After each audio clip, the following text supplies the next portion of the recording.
Tu escudo yo seré, pues lo que sientes ser, si un soldado eres.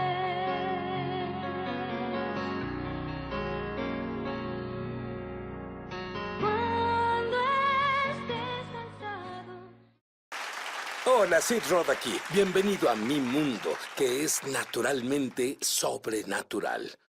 Hay un complot diabólico para eliminar importantes secciones de la Biblia de las que ni siquiera hablamos hoy, que nos costará el poder de Dios y en algunos casos, incluso nuestra misma salvación. Mi invitado dice que sí.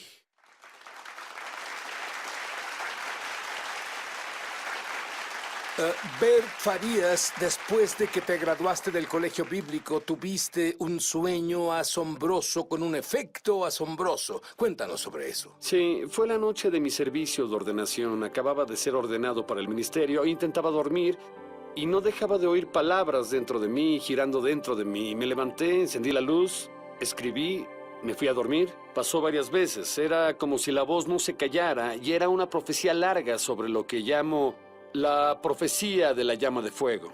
Y en realidad era parte de mi llamado y parte de la unción que Dios puso en mi vida con ese fuego. Luego me quedé dormido y tuve un sueño sobre el fuego. Estaba en un campo grande, abierto, con hierba seca, y recuerdo que estaba de rodillas en medio de ese campo, orando, y había jóvenes a mi alrededor, encendiendo fuego sobre el campo con hierba. Yo estaba de rodillas y podía sentir el calor del fuego que se acercaba más y más a mí, hasta que ya no soporté el calor, me levanté y corrí a la casa. Y sabía que estaba dando luz a algún tipo de ministerio en el que estaría involucrado en ese tiempo. Pero lo que descubriste fue que tú eres quien inicia el fuego. Creo que eso es lo que Dios te Sí, mostró. no, absolutamente. Cuando estaba soñando, no sabía si estaba despierto o soñando, pero oí un rugido de un incendio forestal fuerte dentro de mí y era furioso. Tanto que cuando las personas supieron, en lugar de llamarme Bert Farías, comenzaron a llamarme Bert Furioso, porque la flama era un fuego furioso. ¿Sabes hasta dónde yo sé? Normal no es necesariamente lo que ves con los ojos. Normal es lo normal de acuerdo con la Biblia. Eso es normal. Exacto. Cuéntame cosas normales, porque eres como un historiador de avivamientos y movimientos del Espíritu de Dios. Cuéntame, y sabes que eso me emociona tanto, esa radiación divina que viste. Sabes, soy un glotón de su gloria, lo admito. Soy un glotón de la zona de radiación divina. Cuando la descubras, serás un glotón de eso también. Sé que lo serás. Bueno, al estudiar los avivamientos históricos, el poder de Dios, y tenemos muchos congresos de la iglesia hoy y muchas convenciones, pero ¿dónde está el poder de Dios? Cuando lees la historia, el poder de esta zona de radiación divina, cuando los barcos llegan al puerto de Nueva Inglaterra, los miembros de la tripulación sienten la convicción sin que nadie les predique. Ellos llegan y lo llaman zona de radiación divina, donde llegan a esa zona y los marineros sentían la convicción y se arrepienten de sus pecados, claman a Dios porque fueron impactados con la conciencia de Dios por sus pecados y su condición ante Dios. Leí las historias sobre George Whitefield cuando llegó a Boston. Debe ser fuerte para predicar en Boston, en serio. Debe ser salvado para siquiera vivir ahí. Y él reunía una multitud de 10, 20 mil personas que iban y los muchachos se subían a los árboles en los días antes de que hubieran amplificadores y sistemas de sonido. Y le decía a esos jóvenes chicos, ahora tienen que bajar de ahí porque cuando comience a predicar el poder de Dios vendrá. Los tocará y se van a caer de ese árbol y se van a lastimar. Hacía que todos esos muchachos se bajaran de los árboles y claro, cuando predicaba en medio de su predicación, las personas eran derribadas en el espíritu, nadie los tocaba en todos los campos donde él predicaba. ¿Alguien los sostenía para que no se lastimaran? No había ujieres. O te caías en la carne o te caías en el espíritu. Ahora, tú eres normal en cuanto a mí concierne, normal como lo define la Biblia. Ves a los ciegos ver, a los sordos oír, a los cojos andar, pero esto está muy por encima. Háblame de Thomas Amara. Bueno, fue asombroso, es el mayor milagro que he visto. Thomas fue poseído por demonios cuando era pequeño. Él vivía en África. Y en África esas cosas son comunes. Hay brujería, hay vudú. Claro. Y él, en sus propias palabras, lo entrevisté y dijo que los espíritus malvados vinieron a visitarlo cuando era un niño, lo sedujeron y comenzaron a mostrarle cosas maravillosas. Y lo llevaban más y más profundo hasta casi una relación con esos espíritus malvados donde él entró en un pacto con el diablo y cuando él hizo ese pacto, el diablo le demandaba más y más cosas de su vida, que es lo que hace el diablo. Te da Claro. placer y dolor, más placer y más dolor. Pero una noche yo estaba ahí, estaba en Gambia, África Occidental, y prediqué el Evangelio. Y el joven que ahora tiene 19 años, lo corrieron de su casa porque las personas le tenían miedo. Porque donde él estaba había una actividad rara, tanto que había sangre. Las personas veían sangre en su espalda, tenían cicatrices en la espalda porque lo golpeaban. Lo golpeaban los espíritus malignos por desobedecerlo. Salió esa noche muy atormentado, intentando dejar ese pacto que hizo con el diablo, y estaba afuera del lugar donde predicamos, en la calle, y se congeló al suelo. No podía moverse. Al estar predicando, recuerdo que en la reunión había gran alegría y libertad explotando en la reunión de ese tiempo. Y él dice que llegó al lugar donde sintió ese poder que nunca antes había sentido. Y no sabía si era un poder demoníaco, satánico más fuerte que se lo llevaría para siempre y nunca podría volver de eso, o si era un poder más alto que Satanás, tal vez el poder de Dios que llegó a liberarlo. Y seguro era el poder de Dios porque los jóvenes que eran ujieres en la reunión salieron y lo notaron, y él dijo, no me toquen, no puedo moverme. Intentaron empujarlo y él no se movía. Si te paras con todas tus fuerzas y le pidieras a alguien que te empujara, no podrías evitarlo. Ellos no podían. Después de un proceso de unos minutos, finalmente lo soltaron y lo trajeron a la reunión. Le ministramos y ellos lo recostaron en el púlpito, echamos al demonio y le ministramos un nuevo nacimiento. Y al día siguiente el Espíritu Santo, y él salió de eso, lo registramos en la escuela bíblica, y Thomas Samara es totalmente libre ahora. Ahora, eso es normal, normal como lo define la Biblia, pero hay temas importantes que faltan en la presentación del Evangelio americano. Están en la Biblia, pero faltan intencionalmente, diabólicamente, y puede costarte el moverte en ese tipo de normalidad, normalidad como lo define la Biblia. Vamos a hablar de eso cuando volvamos. No te vayas. Si recuerdas la antigua historia del traje nuevo del emperador, ¿recuerdas eso? Bueno, Bert, tu esposa tuvo un sueño que es más o menos de ese estilo. Cuéntame. Sí, fue muy importante en el tiempo en que lo tuvo, aún lo es hoy. En ese sueño estaba en una propiedad de la iglesia y el pastor le mostró la iglesia. Tenían un convivio en un picnic en el patio y el pastor le mostró todo y fueron a una cocina grande. De hecho, lo llamaba la casa cocina donde preparaban comida. Y mi esposa sabía que era la comida porque ella había comido esos platos de arroz y cosas que ella comió en África. Y él le dijo al pastor, vio toda esa comida que había sido guardada en anaqueles y dijo, ¿por qué no está sirviendo esto a la gente? Y él dijo, es comida extraña, no están acostumbrados. Y después de eso, la llevó a los terrenos de la iglesia y había mucho trigo y cizaña que crecía por toda la propiedad. Y ellos cruzaban sobre ese puente de palos en un jardín pequeño y ella notó que el trigo y la cizaña sobresalían debajo a través de la madera y era difícil cruzar incluso por el puente y en todo el patio era más difícil caminar. Se atoraban en todo ese trigo y esa cizaña.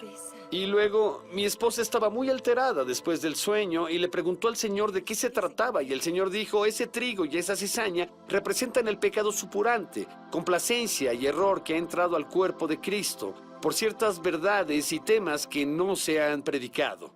Bueno, esto es lo que no entiendo. Tenemos más Biblias en los Estados Unidos de América por cristiano cuadrado que cualquier otro país que haya existido. Ahora tenemos el Internet, donde puedes tener copias gratis de casi toda versión de la Biblia ahí, directo del Internet. ¿Cómo podemos estar omitiendo los temas importantes? En Occidente separamos el conocimiento de la aplicación. La Biblia es un libro oriental y en el Oriente, lo sabes porque eres judío, ellos no separan la aplicación y el conocimiento. No sabes algo hasta que lo aplicas. Pero aquí, nuestra autoridad suprema no ha sido la palabra de Dios. Jesús no ha sido nuestro. La autoridad suprema en nuestras vidas y las personas, Pablo profetizó, habló de eso en los últimos días. Las personas no sufrirán de sana doctrina. No van a tener oídos para oír la verdad. Van a acumular maestros, porque tendrán comezón de oír. Pablo dijo, algunos se apartarán de la fe y se darán a espíritus engañadores, a doctrinas de demonios. Vivimos en ese tiempo, son los últimos de los últimos días, y he visto una migración de las verdades bíblicas. ¿Sabes? No hablo de verdades menores, hablo de las verdades importantes, temas importantes en la Biblia. Dios te dijo, de hecho te habló de que hay un plan diabólico para que áreas importantes de la Biblia no sean predicadas hoy en día. Sí, dijo que había habido un silencio diabólico sobre la santidad. Y porque las personas lo han entendido mal. ¿Qué es santidad? ¿Santidad para mí? ¿La esencia de ello? ¿Qué pasó con Adán y Eva cuando pecaron? ¿Qué fue lo primero que hicieron? Esconderse. Para mí la santidad no se esconde. La esencia de la santidad es la transparencia. Es una cara sin velo. Es cuando eres abierto y honesto ante Dios. Y luego de eso viene un estilo de vida, de una vida santa. No es lo que usas ni cómo te vistes, las bendiciones externas que tienes. La santidad es una naturaleza, es el carácter de Dios. Es el brillo de Dios en una persona y es hermoso. ¿Investigaste las perlas que las personas que antes tenían ministerios, según la Biblia, normales como Smith Wigglesworth? Dame una perla de él. Bueno, hay muchos de esos. Wigglesworth dijo, si algo en este mundo te fascina más que Dios, entonces no tienes lo que Dios quiere que tengas. Dijo, cualquier cosa que te enfríe tu afecto por Dios es mundano.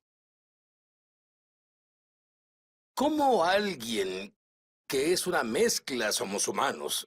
Hay grados de mezcla en cada humano, que va a una iglesia tibia, diluida, una donde no hay poder. ¿Cómo es que tiene fuego en sí mismo y fuego en su hogar? Bueno, sabemos hoy que Dios no mora en un templo hecho de manos humanas. Él mora en cada uno de nosotros. Y si una persona nace de nuevo, especialmente si está llena del Espíritu, es un templo de Dios. Dios vive en ella. Y es estar consciente, desarrollar conciencia y reconocer la presencia de Dios todo el tiempo. Que aprendas a experimentar la presencia de Dios y hay una llenura que no solo es de una vez, es un bautismo del Espíritu Santo con la evidencia de hablar en otras lenguas. Es un arroyo que nunca se seca. Debemos ser llenados continuamente. La Biblia dice en Efesios 5, no se embriaguen con vino, no hagan eso, sino sean llenados o ebrios del Espíritu. Como Smith Wigglesworth llegó a un momento al final de su vida donde dijo que podía embriagarse cuando él quería del Espíritu de Dios. Y cuando estaba rodeado de pecadores y personas no informadas o ignorantes de esto, él se ponía sobrio así. Te diré algo, qué manera de vivir, que un hombre llegue a ese punto en el que puede entrar al Espíritu y embriagarse cuando quiera. Bueno, ¿cómo podemos tener en nuestra casa lo que él tenía?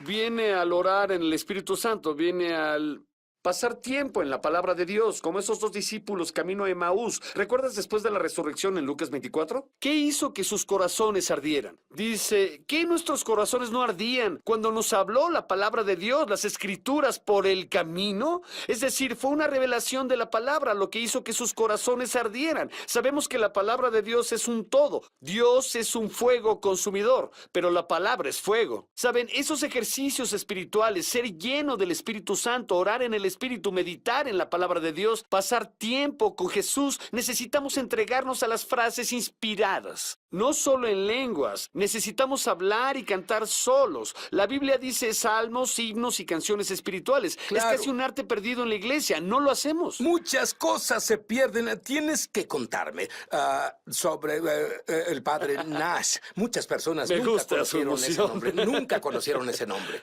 El padre Nash fue el compañero de oración de Charles Finney. Fue a donde sea que Charles Finney era enviado a predicar, se iba una semana o dos antes. A veces reunía a uno o dos más para orar. Personas de oración muy diestras. Y ellos entraban en intercesión profunda juntos. Estoy hablando de gemidos como de parto. Dar a luz lo que Dios quería hacer en esas reuniones. Y cómo ellos sabían que era tiempo de llevar a Finney, de traer a Finney. Ellos miraban por la ventana en el momento en que muchas muchas personas estaban afuera, en las banquetas, en las calles. Y cuando muchos hombres comenzaban a inclinarse y arrodillarse en el suelo bajo convicción, sabían que era tiempo de traer a Sabes, Finney. él tenía un trabajo fácil. De hecho, me dijiste que cuando el padre Nash murió, ¿qué pasó con Finney? Oh, paró. Él dejó el ministerio. Él sabía que el poder generador de su ministerio, el poder detrás de su ministerio, eran las oraciones del padre Nash. Bueno, quiero descubrir qué cree al ser un estudiante de los avivamientos y los despertares que no hemos visto en nuestra generación, no a ese grado. ¿Hay esperanza para América? Ahora volvemos. Muy bien, te puse una trampa. ¿Hay esperanza para América? Una pregunta muy importante. Creo que la hay. Estamos en un punto crítico ahora en esta nación, pero ha habido muchos pozos profundos de avivamiento plantados en esta nación a lo largo de la historia. Hemos enviado muchos misioneros, muchos evangelistas. Hay semilla justa en esta nación y los propósitos de Dios nunca son vengativos. No está buscando castigar a América. Sus propósitos siempre son redentores. Así que hay esperanza para esta nación porque hay un remanente santo fuerte que aún vive en esta nación. Ahora, hemos tenido avivamientos en varias áreas del país. Nada comparado a esas zonas donde las personas se inclinan en el suelo de rodillas y se arrepienten de sus pecados cuando nadie estaba predicando. Pero tú viste lo más cercano que tuvimos. Estuviste en Brownsville. ¿Qué viste? Sí. La semana que fui allá y los servicios en los que estuve fueron totalmente eléctricos. Las personas hacían fila afuera desde temprano en la mañana hasta la noche para entrar a los servicios. Y cuando entré ahí, pude sentir la electricidad ahí. Y durante los servicios, esos en particular, recuerdo que filmaban a los niños en un cuarto de atrás de 7, 8, 9 años, gimiendo y murmurando, intercediendo. Había micrófonos en el espíritu, tenían esa conciencia de Dios y de eternidad y la perdición del mundo. Y recuerdo que en uno de esos servicios pusieron en la plataforma, pusieron esos basureros grandes.